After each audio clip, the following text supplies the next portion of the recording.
Before diving into this incredible story, remember to subscribe to the channel and turn on notifications. Here, every story has something to say, and you won't want to miss a single one. The Marlowe restaurant gleamed with a new polish, white tablecloths, gleaming brass, the hushed murmur of conversations, and small lamps casting halos on faces.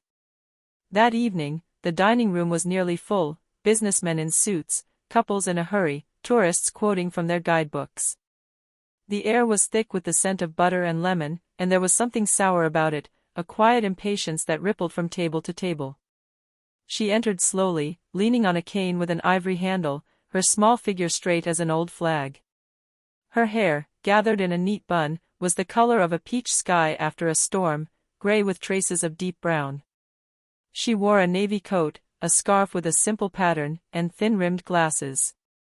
Her face was lined with age, but her eyes, both dark and light, surveyed the room with quiet, unhurried attention, as if she were recording every detail in a secret notebook that no one could read.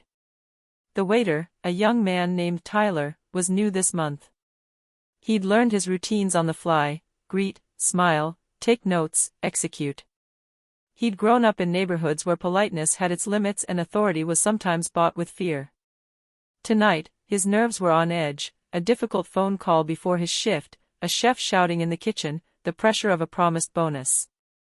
All of it was wearing thin.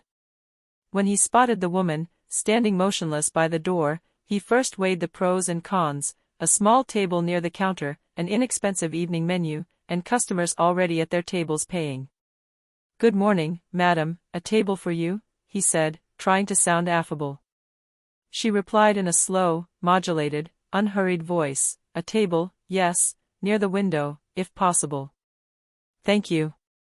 He sensed a touch of irritation when she asked for time to sit down, and from that irritation sprang words he didn't think to remember. "Dirty black woman, get out of here," he snapped, first in a low voice, then loud enough to make the next table freeze. The nervous laughter of a young man on the banquette stopped abruptly. The cutlery held firm. The words burned through the air like an ember falling onto a tablecloth. It was an insult hurled without ceremony, a sentence uttered without knowing the soul or the story of the woman to whom it was directed. The woman didn't move. A minute seemed to stretch on, heavy. Then she looked up, and for the first time since her arrival, silence fell like a hand laid over the room. Her gaze wasn't one of fear, nor was it one of brutal anger. It was a gaze that had seen storms and named them, that knew how to gauge their consequences. She placed her hand on the cane, inhaled slowly, and said in a voice that held a dangerous calm, "You have just used words. Now choose whether you want them to define you, or whether you want to learn who I am." At first, no one knew whether it was a challenge or a threat. But all around, the tension shifted, the insult, meant to humiliate, now rebounded into something greater, a promise of truth. Tyler suddenly felt his face flush, not just with shame, but because he was beginning to sense that his words would have consequences.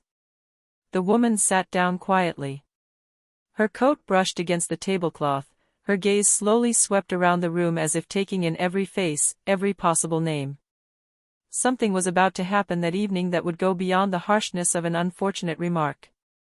Amid the rustling of napkins and the clinking of glasses, the restaurant remained unaware of the story this old woman carried, a story that, once revealed, would shatter certainties and expose the fragility of those who judge without knowing. The old woman, who had just been insulted by Tyler, slowly placed her bag on the chair next to her. Every movement was precise, calculated, almost ceremonial. Tyler, still reeling from his own words, approached with a mixture of fear and smugness. He thought he would simply push her out and that would be the end of it.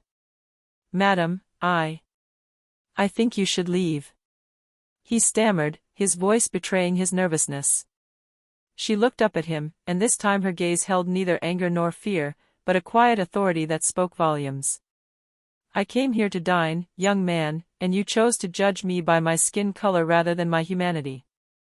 Now, you will let me sit down." Tyler felt a strange panic rising within him. He had heard that tone before, in family stories, in movies, but never directed at him. He hesitated, took a step back, then made an awkward gesture toward the table by the window. The woman settled in gracefully, pulling her coat over her shoulders.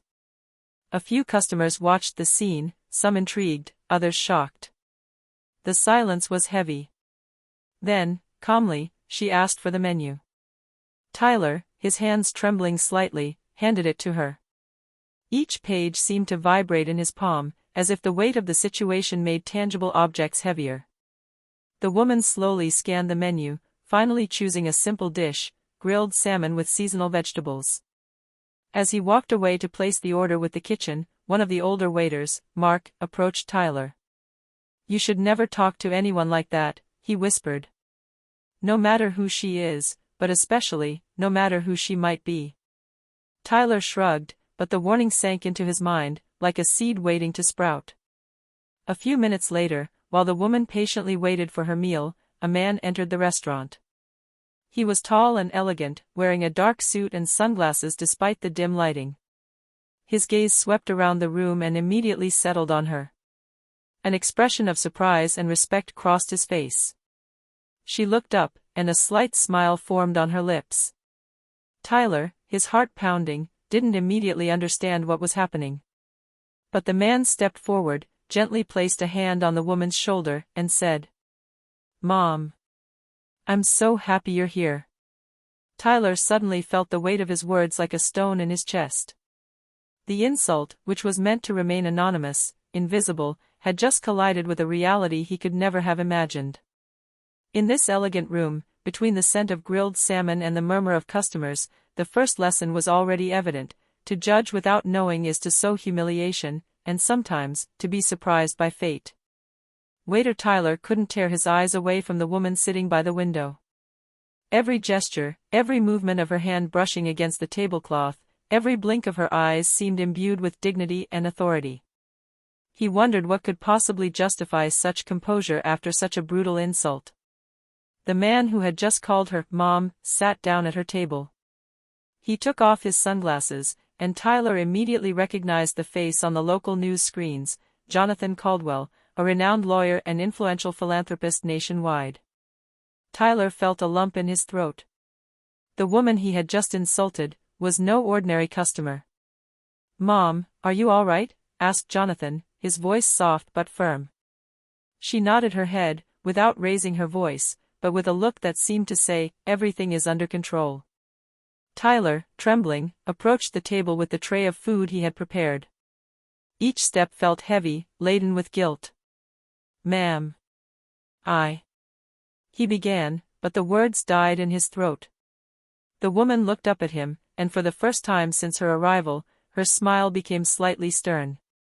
"I think we have a little problem to resolve, young man." Tyler felt his stomach clench. He knew he had crossed a line, but he didn't know exactly which one.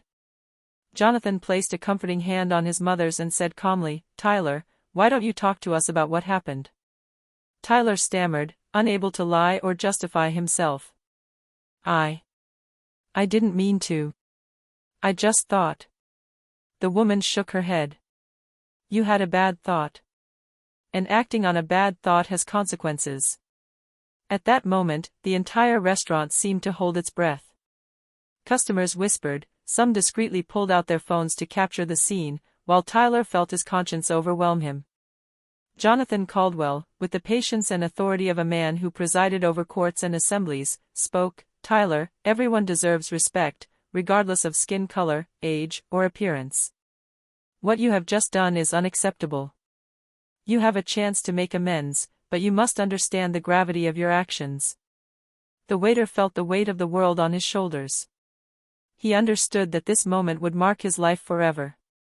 The woman, without raising her voice, had just shown that a simple insult could transform into a life lesson, and that ignorance and haste could be costly.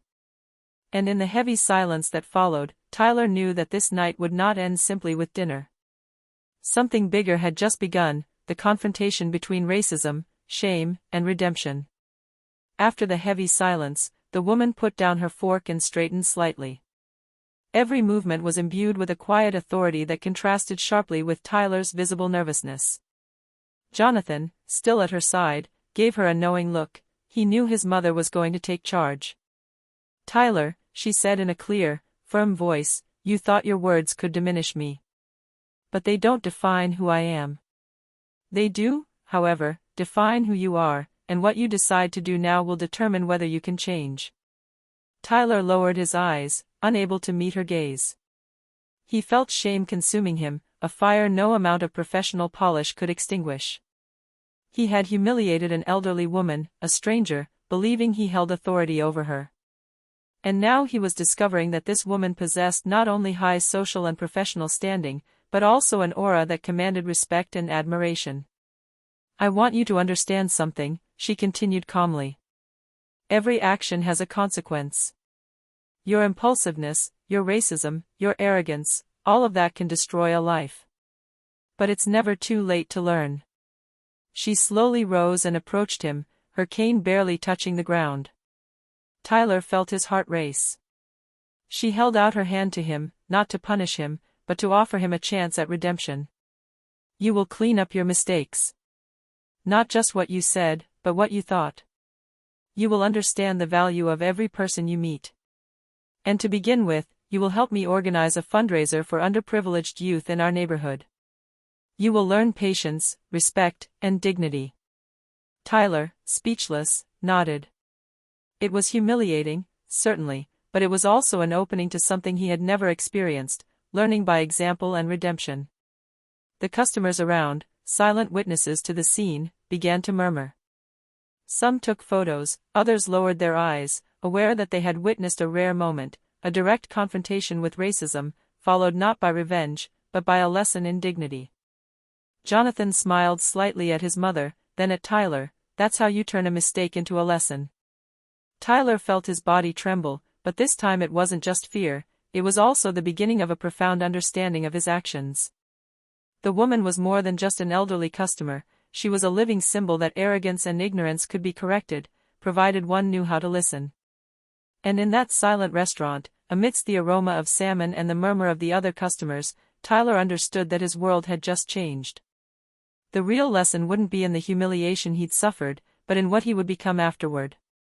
In the days that followed, Tyler couldn't shake what he'd experienced at the restaurant.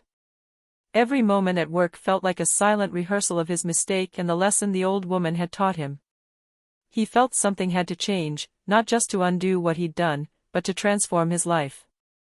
The following Saturday, he went to the community center where the woman and Jonathan Caldwell were holding a fundraiser for underprivileged youth. Upon arriving, Tyler felt overwhelmed by the crowd, volunteers, families, children laughing and playing, local journalists there to cover the event. He realized that his first encounter with this woman was merely an introduction to a world he had never bothered to explore. The woman greeted him with a slight smile, but without any hint of indulgence. "You've come," she said simply. "That's the first step." Tyler nodded, still nervous. She assigned him simple tasks, organizing donations, helping children, distributing food. Each action seemed insignificant, but each gesture was a constant reminder of respect, patience, and dignity. As the day wore on, Tyler began to understand the impact of his words and actions. He saw young people who, without his help, would have been left to fend for themselves, and he felt a strange sense of pride when he managed to do a good deed. The old woman, observing his efforts, nodded her head in approval. Towards the end of the event, Jonathan approached him. "You've learned a lot today, Tyler. But remember, true redemption isn't a single act, it's a series of consistent acts." Tyler smiled, this time genuinely. He understood that his past behavior would never completely disappear, but that he could choose to become a better person.